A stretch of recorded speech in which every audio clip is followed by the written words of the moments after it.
plays Will on the NBC sitcom Will and Grace. Please welcome Eric McCormack.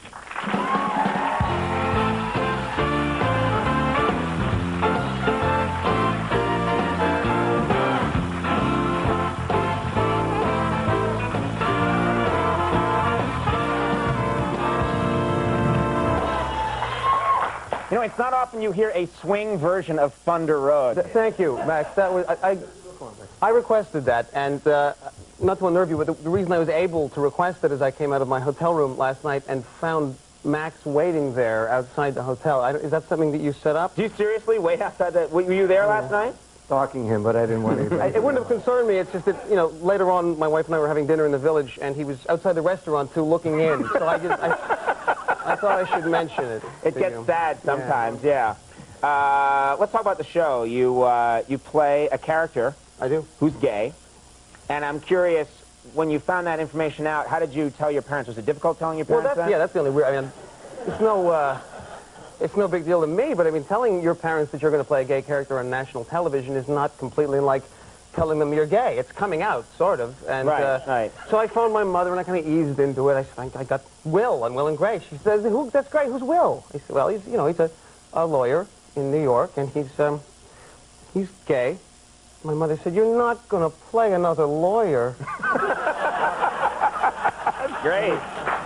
Took it rather well, I thought.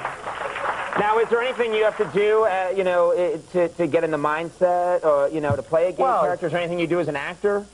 You know, nobody really wants to hear about an actor's process, but, I mean, it is important. I usually take a minute just before going in front of the audience, just take a deep breath and close my eyes and think about Andy. And it's...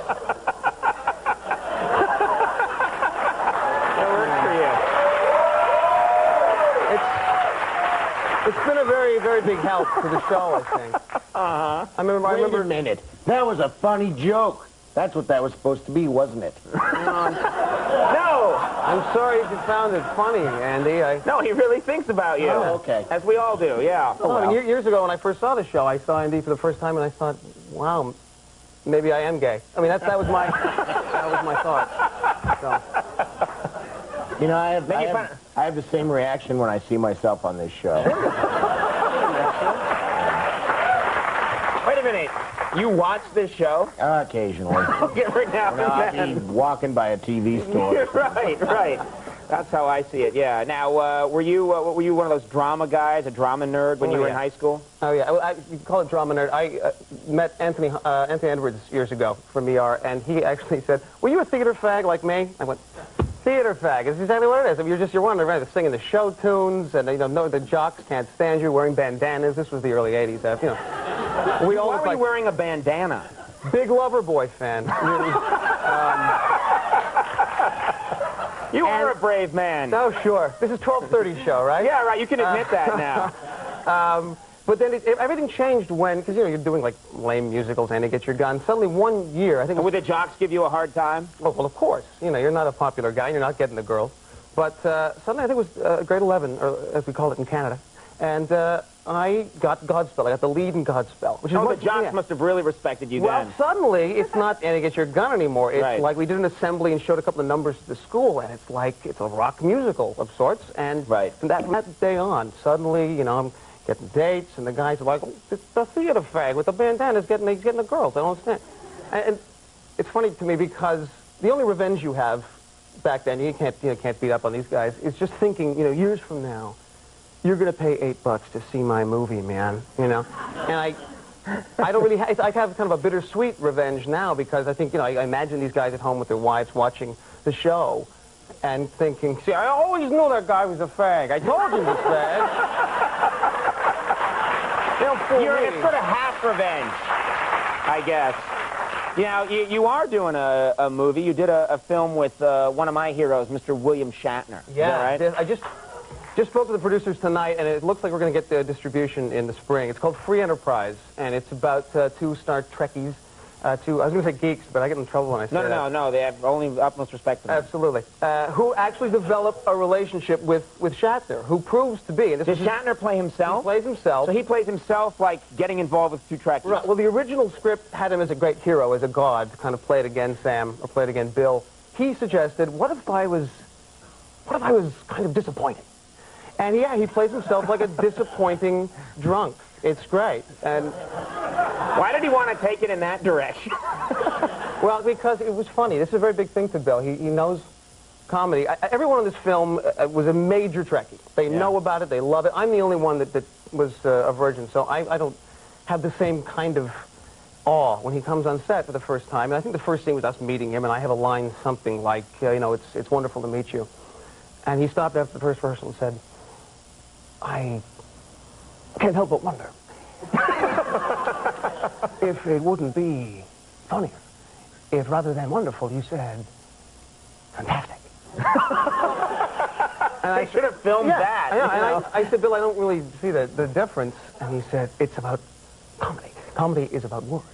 Fantastic is a funnier word. So, I think it's actually fantastic in the film. I think I bowed to him on that one.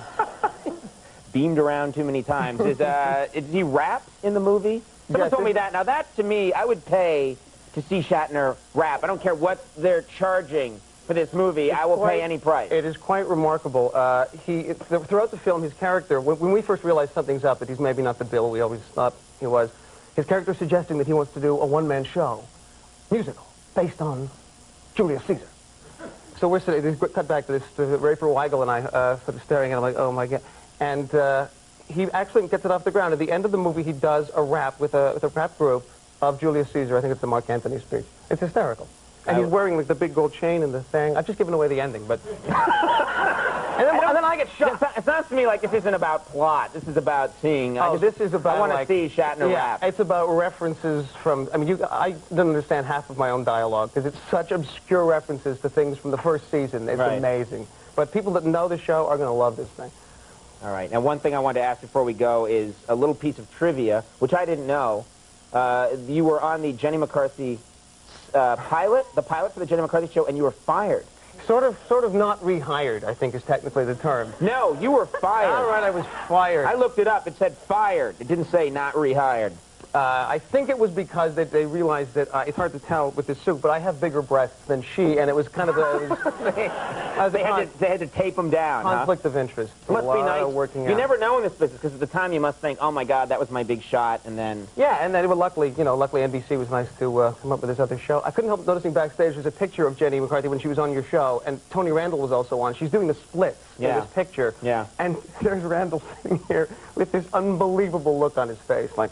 Just contempt. A look that says, what happened to popular culture? So this is entertainment now. Right. Will and Grace, Tuesdays at 9:30 on NBC. Eric, it was really nice having you here. Come on back. Best of luck with the show. Eric McCormack, everybody. We'll be right back. Very funny guy, Mark Maron, coming up.